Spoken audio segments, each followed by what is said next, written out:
Senator Rice. Thanks, Mr Acting Deputy President. I rise to speak on the Regional Investment Corporation Bill 2017. Look, I'd like to start with the bits of the proposed legislation that sound, on face value, what the Greens should be able to support. I mean, the primary function of the proposed Regional Investment Corporation is to administer business loans to farms and to finance water infrastructure projects. In and of themselves, these sound like two decent propositions. But when you look closely and read the fine print of what's included in this legislation, it is clear that the bill is anything so simple. And it's very clear that this bill shouldn't be supported, that it would be setting up basically another dodgy slush fund for the corporate mates of the government. With regard to loans to farmers, there's a long history of government lending to farmers, supporting them in times of financial distress, and in some cases providing an alternative to the predatory behaviour of the big banks. And most importantly, the government has the ability to step in times of drought, which is an absolutely critical role, needed in an age where we can see droughts becoming more prevalent, harsher and affecting more of the country.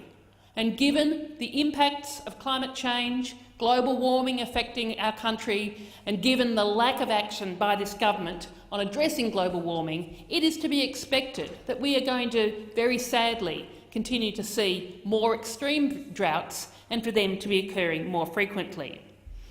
So, with the power to administer business loans, the Regional Investment Corporation looks, at first glance, to be set up to facilitate these loans to farmers in a timely manner. However, first glances can be very deceiving, and I'll come to these deceptions later. I mean, it's clear that with regard to lending for banks, there is a political appetite for reform. The 2016 inquiry into the failure of loans provided by banks uncovered yet more dubious conduct by the banks, including banks not providing property valuation documents to farmers, banks charging unreasonable fees for compulsory property valuations, re-evaluating farms to engineer mortgage defaults, and using single organisations that are known to undervalue properties.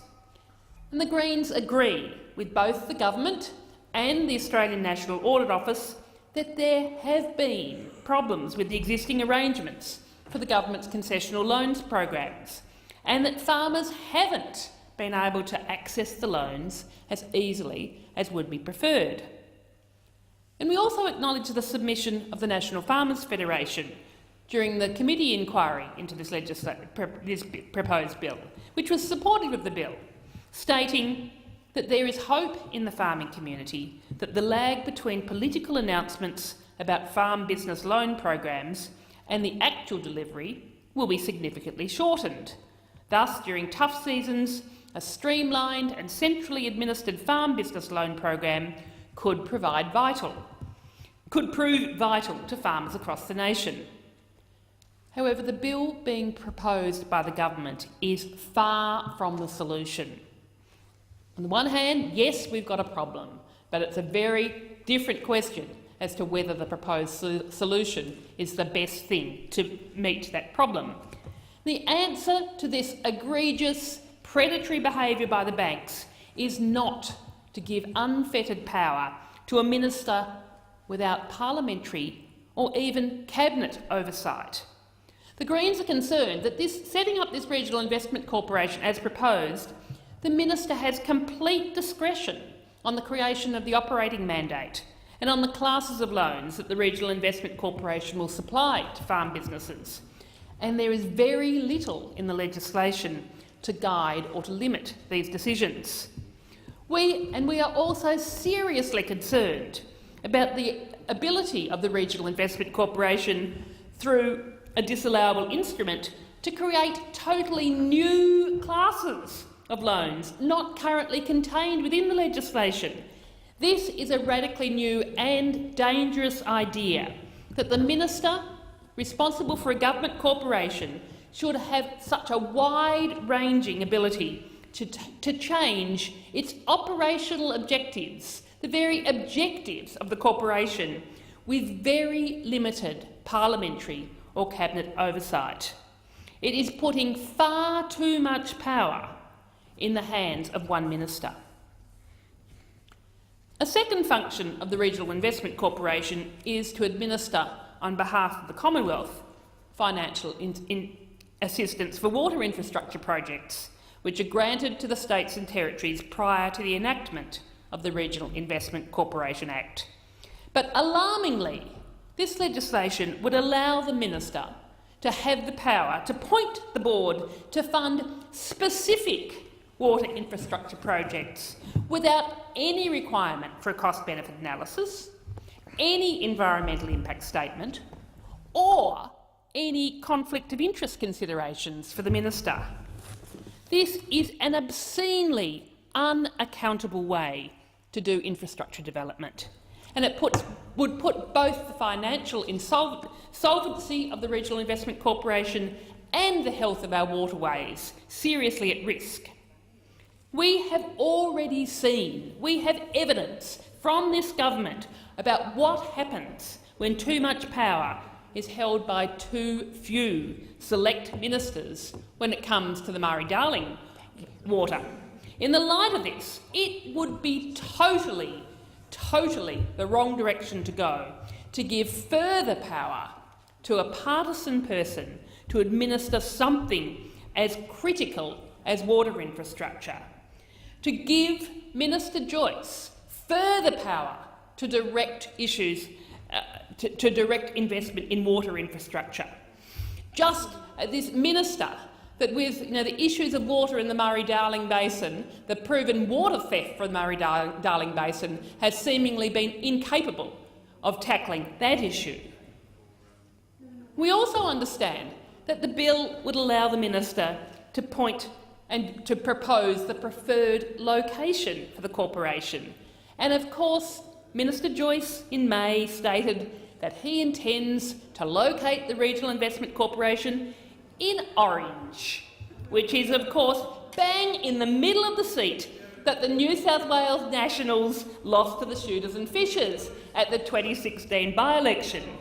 And we believe that this in itself is an indication of how the minister intends to use this corporation as a facility to pork barrel resources to the electorates that suit the political objectives of the Nationals rather than the policy needs of farmers. We cannot support this, and any parliament, any government that is concerned about having an objective assessment where such critical decisions, such as where a corporation should be situated, should not support the minister having the unfettered ability to direct where the location of the corporation is going to be. But of course, it's par for the course. We've already seen Minister Joyce, in the case of the Australian Pesticides and Veterinary Medicines Authority, deciding on the basis of a cost-benefit analysis that was negative, regardless, to go ahead and to shift the APVMA into his electorate in Armidale. We've showed how comfortable he is with pork barrelling, moving the entire agency to his own seat to shore up support in that seat. And we have seen what the result of that has been. We have seen the decay in the institutional capacity of the APVMA. There's been an absolutely dreadful decline in the approval of new pesticides, animal medicines and other agricultural chemicals. That's what happens when you give such unfettered power and you make decisions, when a minister has the power to make decisions that aren't being made in the national interest, they are being made in the political interests of that minister. So giving further unfettered power to any minister, let alone the current minister, will essentially allow him to direct financial spending wherever he thinks it's most needed, to serve his political agendas rather than the needs of farmers doing it tough. And not only that, given that the operating mandate is not disallowable, relevant ministers will be able to change the corporation's direction without parliamentary agreement. That's not democratic. That's not transparent. That is giving ministers a mandate to do backroom deals that serve their political agendas at the expense of farmers who need help, but oh well, sorry, you don't live in an area that is going to serve a minister's politically expedient needs. The Australia Institute has rightly expressed its concern about the explicit power that the bill provides to the responsible ministers over the recipients and the terms of the loans, with very substantial aspects of the corporation's lending activities to be at ministerial discretion. This creates serious risks of politically directed spending without rigorous oversight or analysis. And of course, this is familiar too. This is exactly the criticisms, and quite justified and serious criticisms of the government's proposed Northern Australia Infrastructure Facility. The government has form here, setting up these financial institutions to fund projects that are going to serve their political interests and serve the interests of their corporate mates. We see it across the board from this government, creating unaccountable entities stacked with ex-lobbyists and industry interests, avoiding any trace of transparency and accountability. We expect that the government, in their contribution to this debate, will raise the Clean Energy Finance Corporation as a reference point, because, yes, the CEFC creates its investment mandate by legislative instrument. But it's really important to note that the CEFC has much, much clearer parameters on its policy objective, on the classes of investments that it's eligible to fund, and unlike this proposed Regional Investment Corporation, there is absolutely no ability for the minister to direct resources to a specific project. As written, the Regional Investment Corporation would be legislating almost entirely by non-disallowable delegated instruments. Finally, the Greens are still unclear on exactly what policy objective the minister is trying to meet with the creation of this corporation. We would welcome further measures to streamline the existing farm business concessional loans programs. There is a problem there. It does need to be solved, but the powers of this proposed Regional Investment Corporation are far too wide-ranging and much too compromised by the heavy touch of the minister for us to be able to support this bill. So given all of these programs, the Greens will not be supporting this bill and will be encouraging the government to return to the drafting table and create something that will actually help our farmers doing it tough, rather than the political objectives of the government.